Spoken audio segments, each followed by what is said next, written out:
Hey yo guys, what's going on? JBZ back again with another video, and today we're going to be covering some day 2 coverage into some other sweet things you can do when your stamina is all out and about. So, let's get started. One of the first things you want to cover, and this was one of the things I sort of touched upon yesterday, but slightly didn't talk about, is your daily quests. And while in general, most of you should know where the tab is, just to kind of refresh you on it, is you're going to click on this tab up here with the papers, and this is going to go to your daily quest. Now, the most important one out of all of these that is actually going to progress your account, and you must make sure you do every day whenever it's available, is in fact the hero daily quests. So you're going to go here, you're going to click on this screen, and it's going to take you to that screen that you guys might have saw from my last video. That's right, it's the daily quest screen. As you progress through the story mode, you're going to get a lot more areas unlocked, and you're going to get way more green quests to do, and these are going to of course come back every single day, and this is actually what's going to push your account. It's not so much all the other things I talked about that's going to kind of give you mini XP here and there. These are huge boosts to your account in terms of level. So make sure you guys are always doing these. Come on and find these. And that's why you want to progress your story as much as you can. Because the more dailies you get, the more further you can progress. One thing to note though is that, of course, for the daily that I showed you earlier, is you got to do 3 daily quests to get this extra bonus. And in here, you have a chance to get one of these cards here that you can use for rewards. It's the lucky cards. You can get a chance for fuses, and you even get a chance for pulls from both the character banner and the item banner. So nice little rewards here that they throw in for daily. And of course they don't show this on here, but just for the fun of it, there is a decoration. It's a cat. Yeah, you can earn a cat if you would like. I haven't gotten it. I don't know anyone who has, but it's in there. And I thought I'd just brief you guys on that. But enough with that topic. To segue to the next thing too, this is what you're going to do when you're completely out of stamina, but you still want to play the game. It's the best thing I've personally ever seen in a game like this, and that is the versus mode. This is where your PvP is. And of course you have the super co-op battle, which is your technically pay to play or pay to win PvP. But don't be frightened by that, because you still want to do it. I'll tell you why. In this mode, you're going to want to progress as high as you possibly can, even as a free-to-play player. Just push your limits as much as you can, because here you're going to get this card currency, which you're going to use to get your factors. You're gonna rack up a lot of it, right? And there's a shop here, which I'll show you in a second, that you're going to want to use. That you want to get so many factors saved up, and then currency saved up, and then go buy those factors, right? But the main reason why you would push as high as you possibly can, especially when you're starting this game, right? And some of these are actually like bots that I'm currently in, because I'm in a pretty high elo here. It's because you're going to get hero coins. And again, those hero coins are going to keep stacking up. And sometimes if you want to use a couple of your attempts to keep climbing, you're going to make back all that coin as far as you can go. So sometimes it is worth to push here if you can. But again, you don't necessarily have to rush this.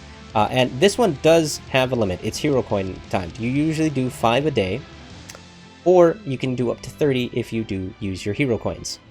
So this one you can do to an extent, as much as you want. But real quick, if you go to the shop here, this is what we're talking about here. There is a Midoriya's gym uniform.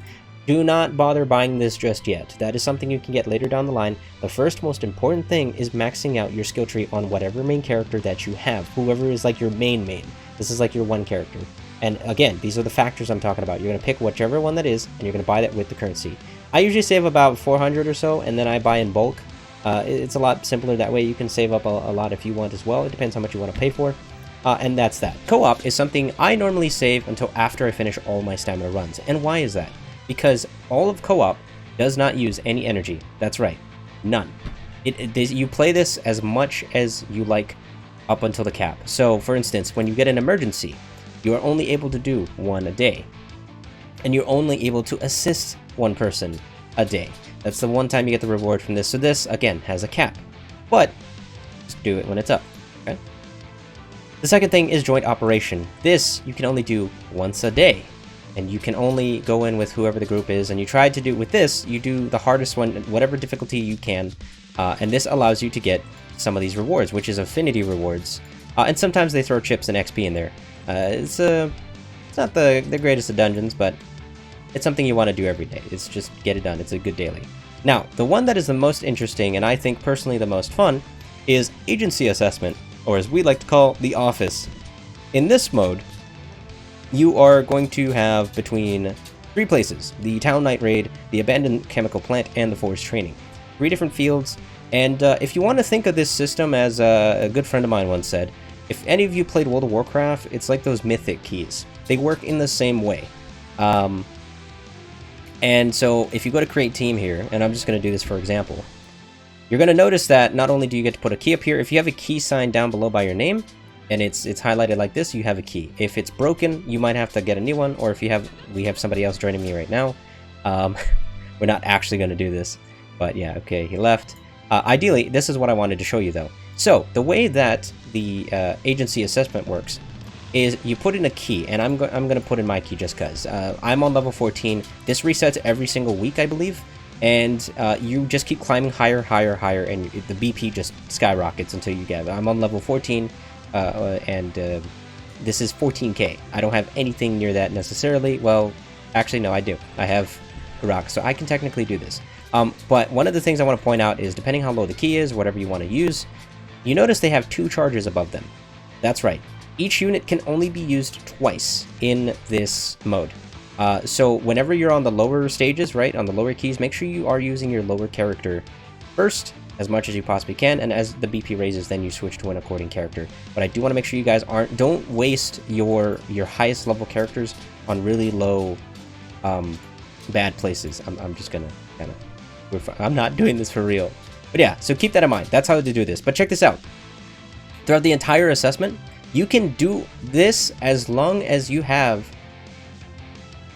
I'm going to call this stamina, or turns. I'm going to call this turns on each character. So if you wanted to use all your characters, 2 of each, and let's say your key is too high, you can go find a room that's low and appropriate for your level, and go use up all these characters. You can play this for as long as you want, as long as you have units.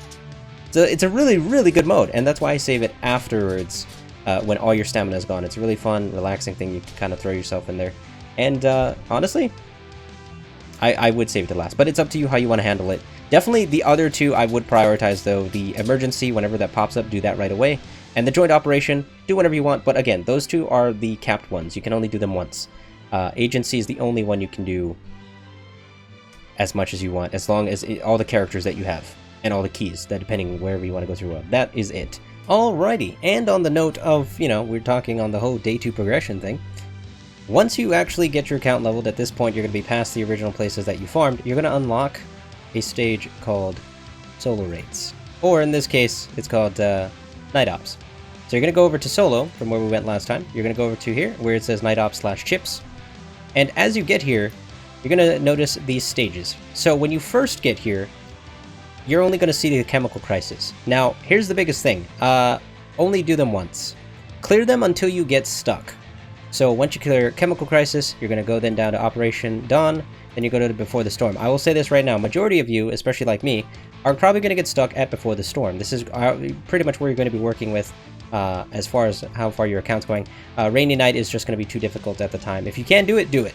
But if you can't, you're going to sit here. This is where you're going to be farming. This is going to be you. And this is important, because if you notice at the bottom, there's the total completion progress, and there's a token at the end of it. You're going to use that token to set up whatever your main character is. And if you do not get the drops from these randoms for whatever reason, you're going to go over to the shop here, and you're going to notice there are 3 tabs. There's the 4-star chip, the 5-star chips, and the 6-star chips. We are all going to be starting on 4-star chips, so that's what you work with. And, you know, you're going to progress from there, right? So again, my main is Momo. So I'm going to work on getting Momo a set using those coins. And you're just going to keep farming the Night Ops so that you can get chips to use for all your characters, and you're going to kind of base it. And you're going to do this more than the XP stuff that you've been doing prior to what you've been doing, so keep that in mind. You will be farming Night Ops a lot. And that's pretty much all you have to do. It's self-explanatory after that, and you can get right into it. So get to it, guys. Farm away. Alrighty, so for this last part that I wanted to show you guys, this is the solo raids. You're also going to get this unlocked alongside the Night Ops. They're pretty much around the same level or so. And this is pretty much your solo dungeon. So if any of you guys have played the agency assessment that we talked about earlier, this is actually kind of like the same thing. It works the same way in terms of how the units are used, except instead of playing with co-op, you're playing completely by yourself. One thing to note about the solo raids, though, is that you can mess up your run. So one thing I wanted to bring up here is the information, and here it is, again with the charges of how many times you can use a character. And you can see I've used my Ida a little bit, and I've used him a little bit to kind of get to where we are, just to show you guys for the purpose of this video. Once they are gone, they are permanently gone. So if you, let's say you use your highest level character too early, and then you get to the hard content, you're going to have to reset your run, because you can't pass with the current BP that you have. But don't fret.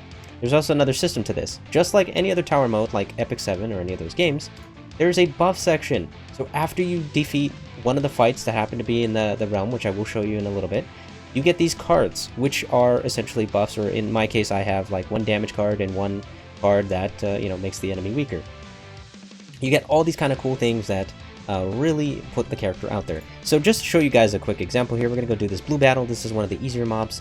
Here is 8k power, right? Okay, so, let's get something for the purpose of this video, just to speed it up. And just because of how stacked my account is right now, we're going to go ahead and use Ojiro for this. He's way over the power level. You could technically use a smaller one if you wanted to, but I don't want to risk the 9k at this point. This is a little bit of a higher level, so we're going to go ahead and deploy this unit. You're going to go into this fight, they're going to take all those buffs into consideration, right? And as you're beating out these mobs, you're going to get more cards. They're going to rack up, and you're going to just keep buffing up your team. And whatever your team is, whoever you're bringing in, whoever you're using, you're going to bring all your characters with you, but you're only going to be using so many of them. Kind of build around who you think you'll be using for that for this solo raid. So as you can see, we're wiping out this unit here. Right after this, I'm going to show you guys the card system that they have in place. And again, this can be done at your own pace, so you don't need to rush. While there is obviously times on each mobs individually, there's nothing that will lock you out of this raid. You can do it until you finish it. But that's the good thing about this. I will say most of you will struggle on the solo raid, so while you might get it unlocked, you might not have the BP to actually make it all the way through, or if you have the units. If not, don't fret, just build up your characters and then try again. Okay, so we did win this fight. Now we're going to get 3 card pop-ups after every fight. Something like this happens. For the purpose of this video, we're going to go ahead and get fast recharge, which allows us to get our ultimate faster. I'm just going to pick a random card here, because we're going into the next main part. When you get to a certain part in your solo raids, there is a shop. And that shop, in this particular thing, is an officer in a corner. So you're going to go to these guys, and this is actually where you have a chance to get stamina. So again, I did this a lot earlier, and right here, you picked up one, I picked up one piece of candy, and you can buy it for really cheap. I would totally pick those up. Those were 100% worth it. And of course, in the back here, if you want to, this one is more of your taste. If you want to get more cards, or if you think you need more buffs for your team, you would go to here and you would look at what you have, and then you buy something else. I don't really have to bother with that, and I did go through the shop. I'm okay with not buying the fuses. I have enough of that stuff. But this is essentially what the solo raid is, and you're going to go all the way through. In the back there is a boss room where you'll face down the big bad enemies, and essentially that kind of covers our video. I told you guys everything you need to know. This goes into the day 2 coverage and on. Most of us are going to be sitting in here for a little while. You're going to be cooking the pot a bit, but hey, enjoy the journey. I hope this video did help you guys. I will catch you guys next time.